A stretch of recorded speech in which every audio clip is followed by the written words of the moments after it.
세포특권 포기한다 했더니 정말 포기하는 줄 알더라.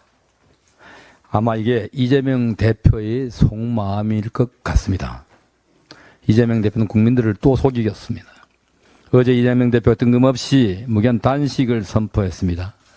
국회의 압도적 다수 의석을 가지고 있는 야당의 대표가 민생 현안이 산적한 정기국회를 단 하루 앞두고 단식을 결정한 것은 누가 봐도 자신의 범죄 혐의에 대한 법치국가의 수사 절차를 방해하는 방탄 단식에 불과해 보입니다.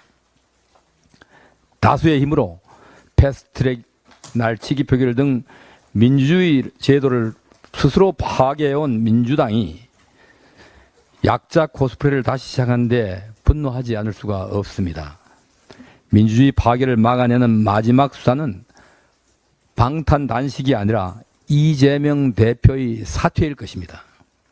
이재명 대표는 곡기를 끊을 것이 아니라 정치를 그만두어야 할 사람입니다. 더욱 염치 없는 것은 단식을 한다 하고는 단식 농성이 아니고 단식하며 투쟁한다는 기조로 공식 당무와 정무 일정을 다 진행한다며 수시로 자리를 비우며 국민을 우롱하고 있다는 것입니다. 진정성 하나 보이지 않는 이재명 대표의 무늬만 단식 투쟁을 지지하는 국민은 그 어디에도 없을 것입니다. 이재명 대표는 2016년 성남시장 재직 당시 자신의 SNS에 단식은 약자들의 최후 저항 수단이자 마음대로 안 된다고 해서 하는 집권여당 대표의 단식은 저항이 아닌 땡깡이자 협박이라는 글을 올렸습니다. 이재명 시장의 말대로라면 168석의 거대 의석수를 가진 국회의 집권 야당 대표의 단식은 땡깡이나 협박에 불과할 것입니다. 앞뒤가 달라도 이렇게 다를 수가 있습니까?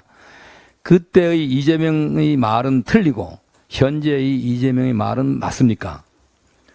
후쿠시마 오염수 방류괴담을 유포하고 불안을 선동하며 우리 수산업계를 벼랑 끝으로 몰아넣는 것은 바로 민주당입니다. 그런데도 수산물 소비를 늘리는데 앞장서고 어민과 국민들의 불안을 해소하는 방안을 강구하기는커녕 고작 단식으로 본인의 안위만 고민하고 있으니 이것이야말로 민생을 볼모로 국민을 협박하는 것이 아니겠습니까?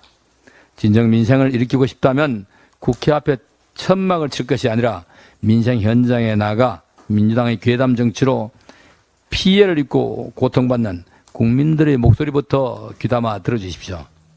만일 이재명 대표의 단식 투쟁이 다가오는 4일 쌍방울 대북 송금 의혹 조사의 검찰 출석을 회피하기 위한 간헐적 단식쇼로 귀결된다면 이는 역사의 길이 남을 대국민 사기극이 될 것입니다. 민주당은 국민들을 혼란스럽게 하는 정치쇼는 당장 그만두고 산적한 민생 현안 해결에 동참부터 하기를 촉구합니다. 의미도 없고 가치도 없는 단식은 이재명 대표의 정치 수명만 단축시킬 것입니다. 민주당을 향한 국민들의 냉엄한 심판만 앞당길 뿐일 것입니다. 이상입니다.